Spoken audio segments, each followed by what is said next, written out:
Welcome to Gather for Wellness Radio, brought to you by GatherForWellness.com, where we bring wellness experts to you so you can listen, learn, implement, and thrive. I'm your host, Becky Litwicki, and today is episode number 5. Our special guest today is Lourdes Paredes. Lourdes is a beloved Chicago yoga teacher who has led classes all around the city, and she's also the founder and publisher of Illumine magazine. Here's a sneak peek.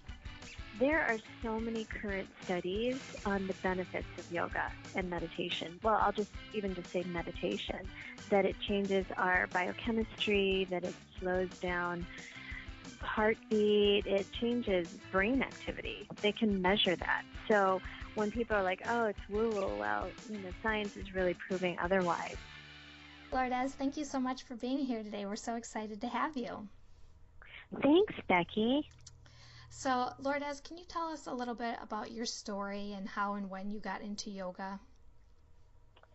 Sure. I started yoga kind of formally in classes back in 98, 97 when I was in graduate school in New York City and had come from I was living in California and just really never even had the need or thought there was something that I could learn from yoga because I was and I was in school a lot. So when I was in New York, I was also in school, but I just really felt the environment was very intense and school was really intense. So I was just seeking something that was a little more calming, and I'm naturally a very calm person, but I really felt like there was something that I could add to my life that was a little more physically calming, and I found yoga. And it was back when there were like 2 yoga studios in New York, and I happened upon Integral Yoga in the West Village, and it was a really special place. I have always been really spiritual, and I went to church down the street, and someone had told me it was a little farther down the street. And so I went there, and it's a very spiritual place. I wasn't expecting that. I really didn't know what to expect, but I really liked the physicality of it, very nurturing and expansive physically, and the teachers are very spiritual and calming, and it really was, I didn't know what to expect, but it was perfect. So that's how I started with yoga. And then I really practiced on my own for a long time because Integral Yoga has a set sequence. So I just did that wherever I was, a couple times a day sometimes. And when I moved to Chicago and I was looking for a yoga studio, I came across Ashtanga, which at the time was really a physical practice and spiritual practice that spoke to me at the time. And so I practiced that for 7 years, Ashtanga. And during that time I started teaching. And in, I'd say like around 2000, I met Shiva Ray, who is a teacher from Los Angeles, and she became someone that I really came to befriend and also see as a mentor and as a teacher. Not that I wanted to be a yoga teacher, but just someone who was really embodying being and living yoga. So, yeah. I started teaching yoga. I didn't plan to teach full time. That wasn't my plan. I just was really curious, and I was back in graduate school, and teaching yoga was something that I did, to pay the bills, and it just became what I did. It wasn't really the plan. Yeah. So you just fell in love. Yeah, and the work was there for me, and the work in the other field that I was looking into wasn't. It was like, 2004, 2005, things were the recession. There wasn't, the fields that I was in was HR and organizational development. So it just kind of happened. It was all this divine alignment to get me where I was. Awesome. So when you reference that the studio that you first started going to is very spiritual and that the teachers were very spiritual and whatnot, what does spirituality mean to you? Well, for me, and in that context, it was just an acknowledgement of a divine source and an inner depth rather than just a physical practice. Awesome. All right, so now that you have Illumine magazine up and rolling, let's talk about that. That's so exciting. Okay. What inspired you to create Illumine magazine?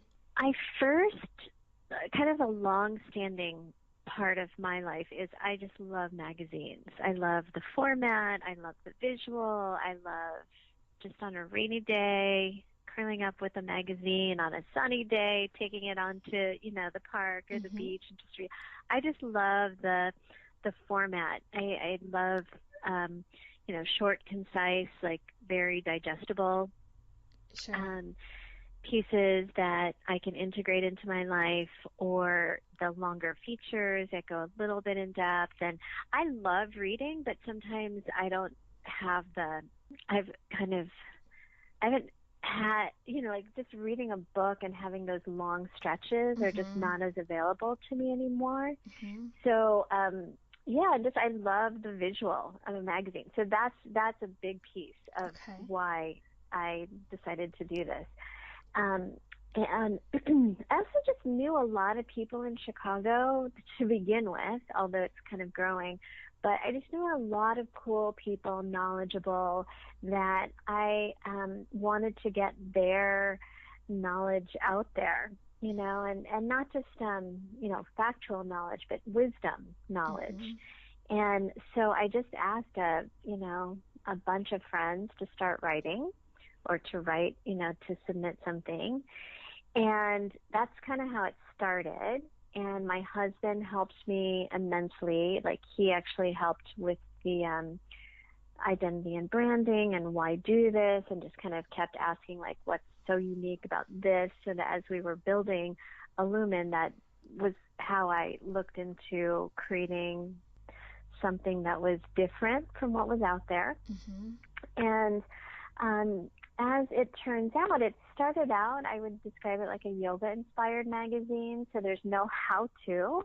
It's more like for people who practice yoga, this is what they're thinking about, or this is what they're doing with their lives. And a few of the writers gave a little bit of gave more of like the philosophical piece of yoga. Like, we have a columnist, Jim Kolakowski, who writes on Sanskrit, which has a very deep philosophical element to understanding not just the language of Sanskrit, but the philosophy of yoga. So I was just like, he would be teaching these classes, and I'm like, the whole world needs to know about you. So I envisioned Illumine being that opportunity to share kind of what these people were doing that I knew were great and awesome with more people. And at first just starting with the Chicago area, but just organically it's been requested by people from other parts of the country, and I just share it with a lot of family and friends around the world. And it's digital, so anyone can see it. We have a lot of subscribers who are from different countries. So it's very exciting, and it's changing. So I'm moving from being describing it as yoga inspired to more just elevated lifestyle and inspired living.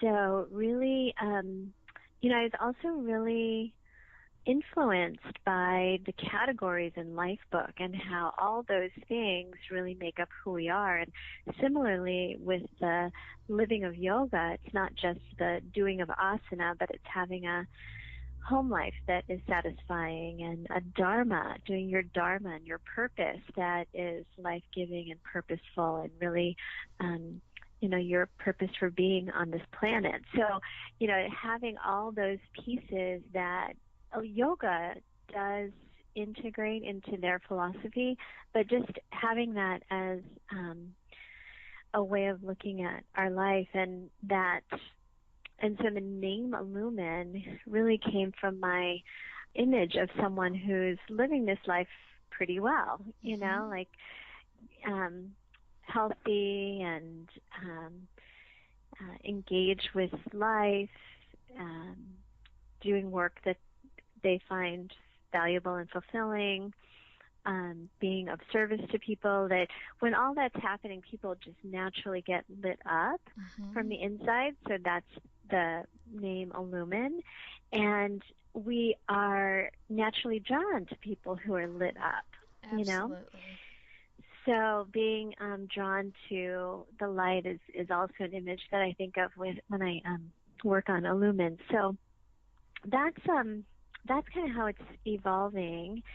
And I have to say, like, when I look at it from that perspective, the content is infinite, It really like is. it really could be like, just, it's not just healthy eating or it's everything. And when all of that is working well, we get lit up, we feel good, we feel engaged with life and motivated. Totally. So yeah. Love it. And your magazine is beautiful, I have to say. It's not just your run-of-the-mill like magazine. You do a really nice job with it. Oh, thanks. That design work is all Jason Campbell, my husband. He's very talented. Yeah. So what are your favorite lessons that you've learned by doing yoga? Well, I would say not only just yoga, but I love doing physical practices, not just working out, but I used to do this practice called interplay, and I used to take dance, and I've been a runner since I was in grade school. I ran track, and I still run. I do a lot. But I would say that specifically with yoga, well, let me just say that when I am engaged with physical activity, I feel a strength and a connection to myself that I think maybe because I tend to be more service oriented and I love to help people feel good. But when I do something physical, I feel my own personal strength, and whether that's running and going at a pace that feels really good and light and stamina, or if I'm in a yoga practice that really allows me to let go of tension, or maybe opens up an area that I tend to use a lot, so it tends to be tight. When I have that physical engagement, I feel like I get to know myself and my own personal power better, and be more available then to help others. And when I don't have enough time for yoga, or I miss running or something, I do feel like a little, in a way, less powerful, like not as strong, not as engaged, but also like, not as energized, not as, what's the word? Maybe... Go ahead. Well, I was just going to say, for me, I tend to like just have more mental clarity when I work out, because it's like I get all that built up like energy, especially like when I get to yoga classes. I know I come out like very centered and focused and kind of able to kind of approach things a little more clearly. Yeah. I mean, that for sure. I would say like that definitely comes with meditation for me. And, the physical adds a lot of just personal sense of power, personal sense of being. So it's both. Like I would say for me, meditation and physicality, yoga, they're both very integral to just keeping me going. Totally. And I know in one of your recent articles, you talked about Ashtanga. Is that how you pronounce it?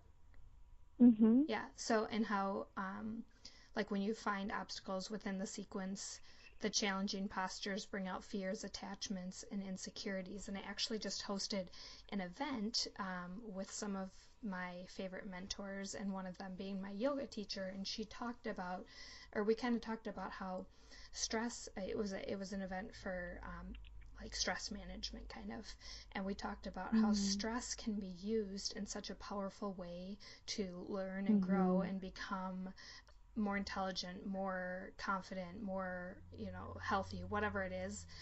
It's just that ongoing stress. And I was like, I'll totally admit that, like, I am stressed when I go to her class, but it's in such a, like, and she laughed too. And I was like, I mean that in like the most loving way possible. Like, it's stress. It's kind of like that vulnerability, because you're moving in ways that aren't necessarily always easy or comfortable, and you're sometimes doing things like handstands or back bends that might be a little bit scary or fearful, but to go there to a place and experience those like somewhat stressful things with support and with like purpose. For me, I find that, like, then I'm able to kind of attack other things in life the same way, like feeling more confident, feeling more supported, and so I think that's a lesson that I take away from yoga. Oh, that's great. Yeah. I love that. Yeah, I would say that I distinctly remember in my late 20s, there was this really big lesson for yoga. Oh, I think what it was, I was kind of in a job that I didn't love and was just really unsure if that's where I wanted to be for a while.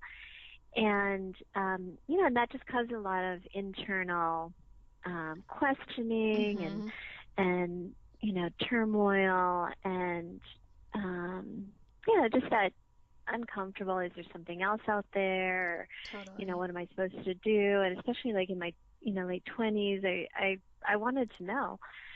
And then I do remember, and I was practicing Ashtanga at the time, that there's such a steady flow with the Ashtanga series. And in a really well-taught Ashtanga class, there's just a really steady flow. And I remember feeling like that's how life should feel. Not that it always does, but, like when I'm engaged, when I am doing what I love, that's how it feels.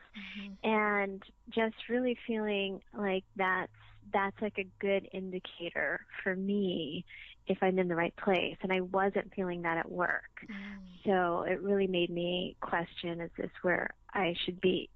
So just feeling how, and I teach vinyasa flow, and when, we're in a class and a practice together, it's steady, it's flowing, it may be challenging, we may hold poses for a while, but like there's a steadiness and a strength and intensity that I think is really good. Because you're right, like when you're talking with your coach, like no stress is not a good place to be, because like it leads, even when we're not stressed, then there's no directional movement, right? Yeah. There's no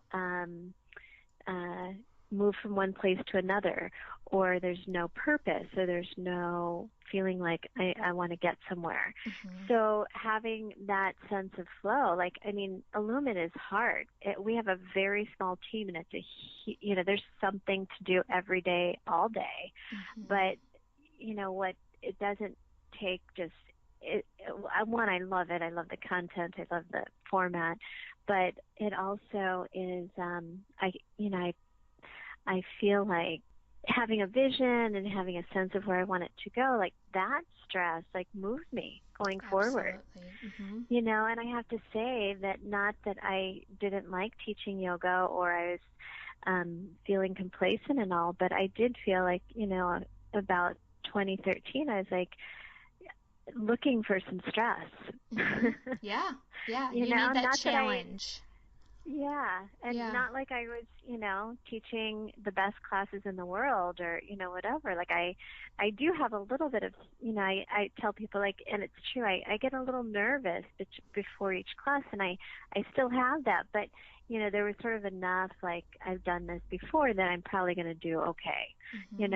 and so yeah, I was looking for some stress, and I got it.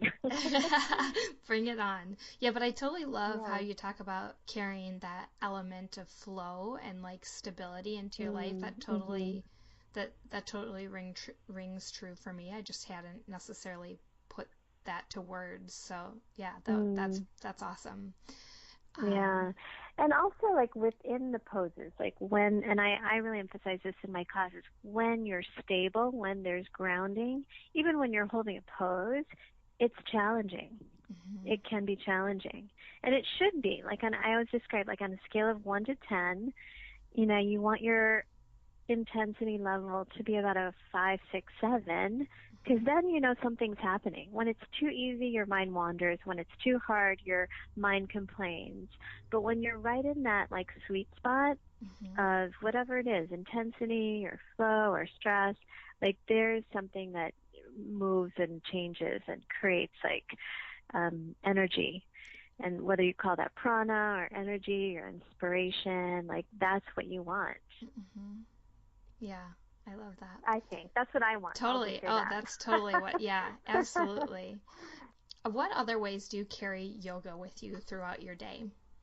So, and I'll just say like sort of like the big why yoga, Mm-hmm. this integration of quieting the mind and being really focused on life and your connection to your source, whatever that is for you. Mm-hmm. Um, I would say that um, it's the one, in terms of practice and living and kind of tuning into your breath, like that breathing is really integral. Like whether it's slowing down my breath or just taking a longer breath and just noticing like, oh, I wasn't breathing this deeply. Mm-hmm. So I've become much more aware of the breath. And I I would like to say that both intentionally and also unconsciously, that my relationships have gotten so much richer and better. And I most days I get along without any conflict. Mm-hmm. And I say that because I refer to Gary Crasso is one of the first teachers also who was very impactful in my life. And he said, you need to measure your yoga practice not by asana and how complex your asana is. Mm-hmm. He's like, but measure it by your relationship with your mother-in-law. Mm-hmm. Because that's, and not necessarily your mother-in-law, but, Mm-hmm. he was just referring to that's typically your most complex relationship. Mm-hmm. And at the time, I was single and I didn't have a mother-in-law, and I was like, okay, well, maybe just my mother. Mm-hmm. That's a complex relationship. And that relationship over the years has just gotten so much more harmonious, and um, uh, there's so much more love and gratitude in that relationship. And I have to say, like that truly is a great measure of whether yoga is working for someone, That's incredible. is the quality of their relationship. I've not heard that one before, but I love that as a measuring tool. Yeah, yeah, he was like using that, and maybe it just even has to do with maybe his teacher said it in the context of, Indian Indian family dynamics, but it works in every culture. It is a very complex Totally. relationship, Yeah. and so I really, and gratefully, I met a man who has a lovely mother, so that relationship has been really wonderful. But it's a good one to think about, and Right. when there is like a complexity, to think about how would I approach this. Mm-hmm. Yeah, How are you going to show up? I love that. yeah. So, for people who are apprehensive or fearful about getting started with yoga, I know a lot of people think of it pretty much strictly as like a physical exercise almost, and so many people fear that they're not bendy enough, or they can't do a handstand or whatever. What recommendations do you have to them? I would say find a teacher or a recommendation from someone they trust who has experience teaching a variety of different levels. And also because when someone has taught, like I've taught a lot of different levels of yoga, so I can offer a student many options. If this doesn't work, try this. So a student can really feel some level of the physical asana using either props or just modifying it a bit, because there's something for everyone. There is ways of just doing yoga in your chair that will be effective, and finding a teacher who really emphasizes the breathing and the quieting of the mind, which when people say, "Oh, I'm not flexible," I say, "Well, it's really the flexibility of your mind that counts." So I just put it back on them. Yeah. That if you're open enough to try it, and try it enough to kind of find something that is beneficial, then that's really what matters. But if someone's kind of going at it like, "Oh, I'm not bendy," well, then yoga's not going to change that, because that's a mindset. Right. Absolutely. Yeah. So with the mindset and breathing and stuff, and you mentioned meditation, I know a lot of people are also apprehensive about meditation. I think a lot of people have this belief that it's a little kind of like woo-woo, or like super far out there, or that there's a right or wrong way to do it. Can you share your thoughts on that? Yeah, well, I would say that, when you say like woo-woo and, it's out there are so many current studies on the benefits of yoga and meditation. Well, I'll just say meditation, that it changes our biochemistry, that it slows down heartbeat, it changes it changes brain activity. They can measure that. So when people are like, "Oh, it's woo-woo," well, science is really proving otherwise. My personal experience is the quieting of my thoughts just by tuning into my breath, even for 30 seconds. Can make a difference. Over the years, I started when I was really young, but there's a way of being with yourself that's hard, and that's often what people kind of discredit. That it's, it's like, well, they may think that nothing's going to happen because I'm with myself all the time. I'm in the car. I'm quiet. Like, what's the difference of just meditating? Right. But I would say that monologue that's going always on in the mind is what we're trying to quiet and really become a little bit more centered. And that, I don't think anyone cannot benefit from being a little more quiet and centered. One of your questions, what was it? So is there a right or wrong way to meditate? Yeah. So there's a lot of different techniques of meditation, and I've tried them in different religions, different spiritual traditions or religions, like centering prayer, and Tuesday is something I did when I was really young, and that's very simple, similar to chanting and mantra, and they're all leading to the same place of quieting the mind. There are some techniques, like some guided techniques, that just fill your own chatter with someone else's chatter, and I would say be careful of that. When there's like a lot of talking and there's not kind of space to just be. Some meditation techniques are just, think about this, think about that, think about this, and really you're trying to not think, right, and get more quiet. I'm not sure if not think is the right word, but just really focused, like going from like a big sort of light source to laser beam light source is really where I would describe meditation practice. Perfect. How you get there, whether it's through mantra and chanting or counting your breath or visualizing a open field or the ocean. Like I've done all of those and they're all really, really effective. But just being cautious to, not just fill your chatter with someone else's chatter.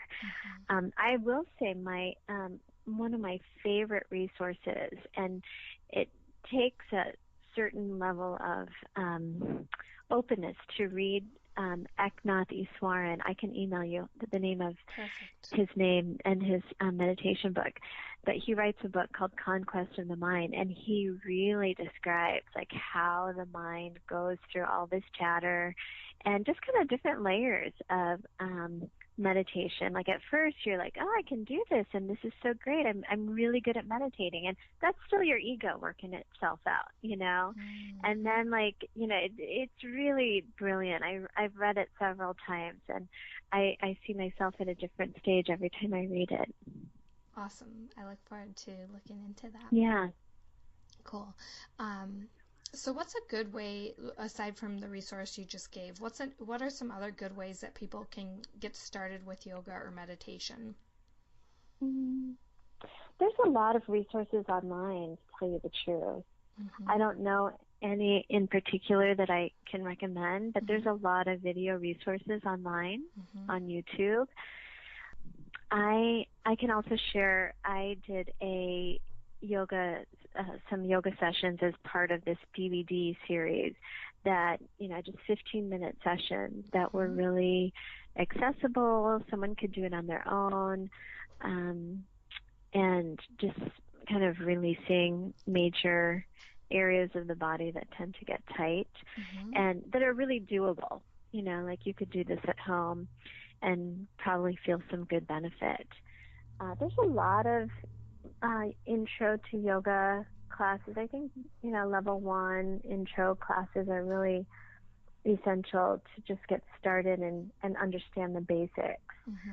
In the traditions that I've learned, particularly Ashtanga, hands-on adjustments from a teacher are very helpful and instructive, because even like I could be saying, move your foot, ground your foot, but until someone actually feels the possibility of what grounding is like or what reaching is like that a teacher can offer, it really adds to the full experience. Not that, if you never do that, you're never going to do yoga, but just I would say with a really good teacher who's comfortable doing hands-on adjustments, that it adds a lot to the experience. I know I've learned a lot from hands-on adjustments and when you, what does alignment feel like?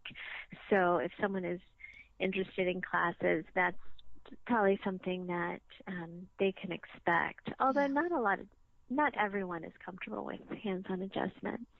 And I think even if it's not a hands-on adjustment, like I practice yoga for years on and off at home on my own, and it wasn't until earlier this year that I was like, all right, let's get into the studio, let's see what happens. Oh, really? And for whatever reason, I was kind of intimidated by it. I mean, I played basketball in front of people. I, would go to CrossFit, like no big deal. But like committing to that was like, I don't know, that was challenging for me. So I finally did it, and I was kind of amazed that I hadn't done it sooner. The cues even if it's not hands-on adjusting, just the cues, like I thought I was doing a down dog right the whole time, and turns out with a few little like simple tweaks, it's infinitely easier than it used to be. You know what I mean? And probably infinitely more effective on you. Yes, totally. Just doing that. Yeah, absolutely. Yeah, so. Yeah, and there's some traditions that are a lot more, maybe emphasizes precision in cueing, and other, some traditions that everyone's going to say the same, something about the arms in Warrior One or something like that, So yeah, just different traditions really emphasize it. So I'm one to just really find a teacher that you really connect with, because then you're going to want to go. And, finding a style that makes your body and your mind feel really good and integrated. Totally. So how about for some people who have been practicing yoga, you have an upcoming retreat, right? That might be a good way to branch out and expand. Yeah, what's nice about a retreat is you are really have the opportunity to do yoga a couple of times a day if you want. And when you're on retreat or on a vacation where you don't have to run off to pick up your laundry and go to work and, shower and get changed to do something else, there's just a rhythm to retreat that I really love. And I grew up Catholic, so I have been on many retreats that have really set a rhythm for living that is really different from our day-to-day, especially now that I live in a very urban environment, which is now looking back, what was kind of so shocking when I was living in New York was the rhythm was just so intense. And we need to get back to that inner rhythm that is a little more tuned into the sun and the daylight and nighttime, and have more and longer times of being unplugged and tuned into the earth, the environment or the mountains and nature. So that's what I really love about retreat work. And as a facilitator of that, the yoga classes really have the possibility of going much deeper in terms of connection and meditation and kind of getting to your deeper, more substantial questions in life. Not that you may not even know that they're there, but you might. I've had a lot of realizations when I've been on retreat. Like one, when I peel off all the armor that I put on every day just to get me through, days. And I love what I do. So it's not like I was like protecting myself from things that I hated. But, when I go on retreat, I'm like, wow, I've really kind of gotten more in touch with what's important. And it changes, hopefully, for me, permanent change. But, I make changes when I come back to my life that I have gotten more in touch with when I was on retreat. So, yeah, the retreat that I'm leading with my friend Jenny is in Mexico in February. And place to be. Yeah, in February if you're living in the Midwest or on the East Coast. But also, a great time to be with like-minded people. Not that you have to hang out with everyone all the time, but usually people who are going on retreat are people who are looking similarly to do, some kind of time for themselves, nurturing and connecting, with themselves. And, you could just make it a vacation with some yoga, or you can really, sort of set some intentions to making it an opportunity to dive deeper into your life. I'll plan to do a lot of journaling and revisit my goals and my life categories and, just have more time to really reflect in a deep way, how I'm living my life. Awesome. I love it. All right. Well, let's end with a couple fun questions. So if you had just 5 minutes to create better wellness for yourself, what would you do? Yeah, I really liked this question when I saw it. I would just plan healthier meals. I've been doing that for a while and just really making it a very conscious choice to have that ready to go. Because really it's when you're really hungry that you make poor food choices. Yeah. Totally. So we're really stocked up with, things on the go that are healthy. which, Awesome. In that 5 minutes when you're like, what am I going to do? The choices are easier to make. Mm-hmm. I would also do a little journaling, maybe like just ask yourself, what am I thankful for, or who do I need to connect with? That would really make a difference. Mm.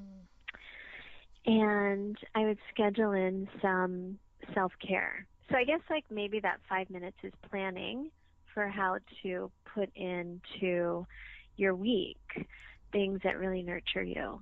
And I'm just saying that actually from a very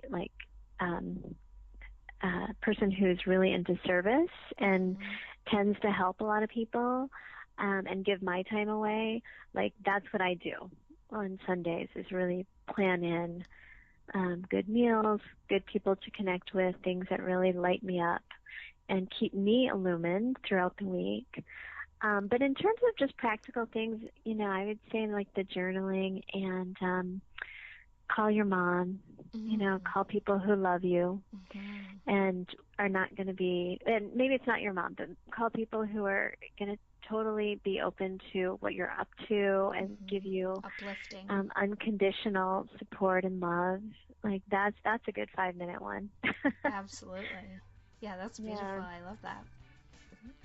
Well, Lourdes, thank you so much for being here today. This has been beautiful. Thank you. This is great. Thank you so much. Oh, you're so welcome, Beth. Thank you so much for joining us for today's episode of Gather for Wellness Radio. We'd greatly appreciate if you'd leave a review over on iTunes, Stitcher, or the blog. And don't forget to share this episode with your friends, family, and on social media. We hope you'll join us for the next episode. But until then, keep being awesome.